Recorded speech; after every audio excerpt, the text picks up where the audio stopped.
दोस्तों यह जजमेंट सभी पतियों के फायदे का है। जिन पतियों को ऊपर मेंटेनेंस लग चुका है उन पतियों के फायदे का भी है, और जिन पतियों को ऊपर अभी तक मेंटेनेंस नहीं लगा है उन पतियों के फायदे का भी है। यानी कि सभी पतियों को इस वीडियो को अंत तक देखना है, इस जजमेंट का फायदा उठाना है। इस जजमेंट के ऊपर मैं पहले भी वीडियो बना चुका हूं, पर वो वीडियो क्या था, जल्दबाजी में बनाया गया था, अच्छे से मैं नहीं समझा पाया था। पर यहाँ पे इस वीडियो के अंदर मैं अच्छे से समझाने वाला हूँ, और इस जजमेंट के जो भी यहाँ पे फायदे हैं वो सारे फायदे हैं जो मैं इस वीडियो के अंदर बताने वाला हूँ। तो अंत तक बने रहना है, पूरी जानकारी का फायदा उठाना है, कहीं से भी वीडियो को इग्नोर या फिर स्किप नहीं करना है, बिल्कुल अंत तक बने रहना है। और पहले आप इस वीडियो को लाइक कर दीजिए। वीडियो को देखने के बाद में आपको इस वीडियो को शेयर भी करना है। आपके इस चैनल को सब्सक्राइब नहीं किया है तो सब्सक्राइब करके बेल आइकन को भी दबाना है। तो चलिए शुरू करते हैं।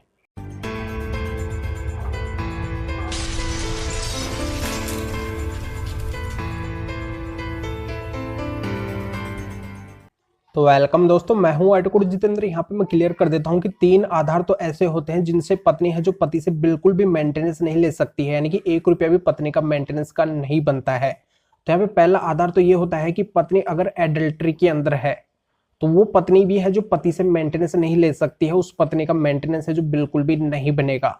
दूसरा, अगर पत्नी है जो विदाउट रीजन के यानी कि बिना किसी कारण से पति से अलग रह रही है तो वो पत्नी भी है जो पति से मेंटेनेंस नहीं ले सकती है, उस पत्नी का भी बिल्कुल भी मेंटेनेंस नहीं बनेगा। और तीसरा आधार ये आता है कि अगर पत्नी कोई अच्छी जॉब कर रही है, उसको अगर अच्छी सैलरी मिल रही है तो वो पत्नी भी है जो पति से मेंटेनेंस नहीं ले सकती है, उस पत्नी का भी यहाँ पे बिल्कुल भी मेंटेनेंस नहीं बनेगा। या फिर वो पत्नी है जो अच्छी कोई बिजनेस कर रही है और उस बिजनेस से अगर उसको एक अच्छी इनकम हो रही है तो पत्नी भी है जो पति से मेंटेनेंस नहीं ले सकती, उस पत्नी का भी है जो यहाँ पे मेंटेनेंस नहीं बनेगा। तो यहाँ पे अगर पत्नी मेंटेनेंस का केस करती है और अगर पति के पास में ये सारे ग्राउंड है जो यहाँ पे मैं 3 यहाँ पे मैं बताया हूँ कि 3 आधार ऐसे होते हैं जिनसे पत्नी का बिल्कुल भी मेंटेनेंस नहीं बनता है, तो पति के पास में अगर इन 3 में से एक भी आधार है और उस मेंटेनेंस केस के अंदर अगर पति इन आधार से अगर साबित कर देते हैं, पति के पास में अगर इन आधार के एविडेंस है, तो यहाँ पे पति को पत्नी को मेंटेनेंस देने की बिल्कुल भी आवश्यकता नहीं पड़ेगी। तो यहाँ पे पति है जो यहाँ पे एविडेंस के आधार पे ही उस पत्नी को मेंटेनेंस देने से है जो बच सकते हैं। अब इन आधार के अलावा अगर पत्नी बेरोजगार है और यहाँ पे अगर पत्नी की कोई भी इनकम नहीं है और वो पत्नी अगर पति से मेंटेनेंस लेना चाहती हो, पत्नी अगर पति के ऊपर मेंटेनेंस का केस करती है, तो यहाँ पे ऐसे जो मेंटेनेंस के केस होते हैं उनके अंदर मेंटेनेंस है जो किस आधार से डिसाइड किया जाता है।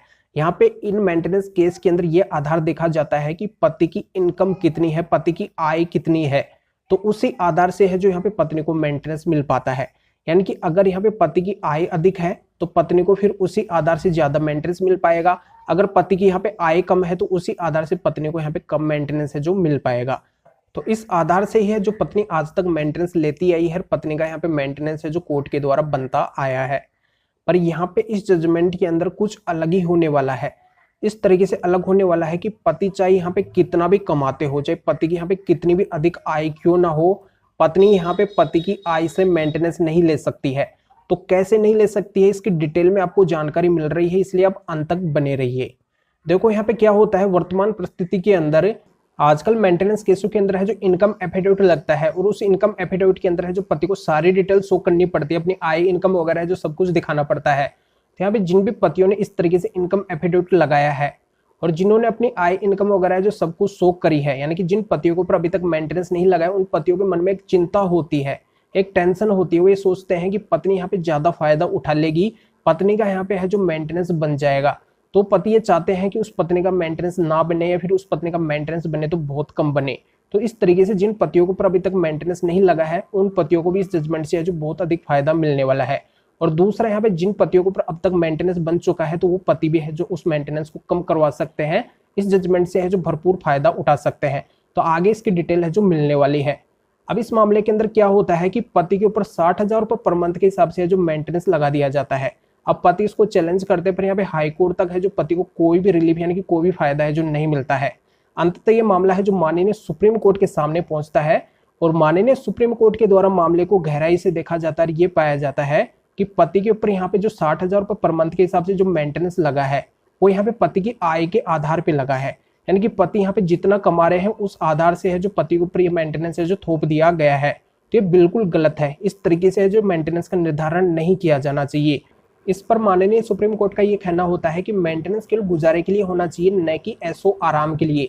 यहाँ पे जो पत्नी का 60,000 रुपये पर मंथ के हिसाब से मेंटेनेंस बना है वो ऐसो आराम के लिए बना है, यानी कि पत्नी यहाँ पे ऐसो आराम की जिंदगी इस 60,000 रुपये के अंदर आराम से जी सकती है। तो यहाँ पे पत्नी को ऐसो आराम की आवश्यकता नहीं, गुजारे की आवश्यकता है। तो यहाँ पे जो 60,000 रुपये पर मंथ के हिसाब से पत्नी का यहाँ पे मेंटेनेंस बना है उसको घटाकर माननीय सुप्रीम कोर्ट के द्वारा केवल 25,000 रुपये जो कर दिया जाता है। तो इनसे ये स्पष्ट हो रहा है, यानी कि इस आधार से स्पष्ट हो रहा है कि पति चाहे यहाँ पे कितना भी कमाए पर यहाँ पे पत्नी का जो मेंटेनेंस बनने वाला है ना वो पर्याप्त ही बनने वाला है, जिससे वो अपना गुजारा कर सके। ऐसो आराम की जिंदगी जीने के लिए पत्नी को इस तरीके से मेंटेनेंस नहीं मिलने वाला है। तो इस जानकारी से आपके समझ में आ गया होगा कि अगर अभी तक आपके ऊपर मेंटेनेंस नहीं बना है तो आप है जो इस जजमेंट का सहारा ले सकते हैं, जिससे यहाँ पे आपके ऊपर कम से कम मेंटेनेंस है जो लग सके, यानी कि पतियों के ऊपर है जो कम से कम मेंटेनेंस लग सके, यानी कि पत्नी को केवल उतना ही मेंटेनेंस मिल सके जिससे वो अपना है केवल गुजारा कर सके, पर्याप्त उसको मेंटेनेंस मिल सके, ज्यादा उसको मेंटेनेंस है जो ना मिल सके। और दूसरा, जिन पतियों के ऊपर ज्यादा मेंटेनेंस बन भी चुका है तो वो भी है जो इस जजमेंट से फायदा उठा सकते हैं, यानी कि उस ज्यादा लगे मेंटेनेंस को कम भी करवा सकते हैं, क्योंकि यहाँ पे पत्नी को केवल पर्याप्त ही मेंटेनेंस है जो मिलने वाला है इस जजमेंट के अकॉर्डिंग। तो ये जानकारी यहाँ पे समझ में आ गई होगी कि जहाँ पे पत्नी को 60,000 रुपये पर मंथ के हिसाब से पति की आय के अनुसार है जो मिल रहा था उसको घटाकर यहाँ पे माननीय सुप्रीम कोर्ट ने केवल 25,000 रुपये है जो कर दिया, यानी कि आधे से भी कम कर दिया। तो यहाँ पर कहने का मतलब ये है कि हर एक पति तो अपने मेंटेनेंस में फायदा लेने के लिए इस तरीके से माननीय सुप्रीम कोर्ट तक जा नहीं सकते हैं, क्योंकि माननीय सुप्रीम कोर्ट तक जाने का काफी अधिक खर्च और पैसा है जो लगता है। तो क्या कर सकते हैं, इस जजमेंट की सहायता से भी अपने मेंटेनेंस के अंदर भरपूर फायदा उठा सकते हैं, क्योंकि 98% मामलों का जो रिजल्ट है वो यहाँ पे माननीय सुप्रीम कोर्ट के जजमेंट के आधार पे ही आता है। यानी कि यहाँ पे अगर जो माननीय सुप्रीम कोर्ट के इस तरीके के अपने फेवर के जजमेंट लगा देते हैं तो भरपूर फायदा है जो अपने केस के अंदर उठा पाते हैं। तो इस जजमेंट की डिटेल है जो इस वीडियो के डिस्क्रिप्शन के अंदर दी गई है, आप डिस्क्रिप्शन को चेक कीजिए और इस जजमेंट का फायदा उठाइए। तो फिर आगे मिलेंगे आपसे नए वीडियो नए टॉपिक के साथ में। आप सभी का बहुत बहुत धन्यवाद।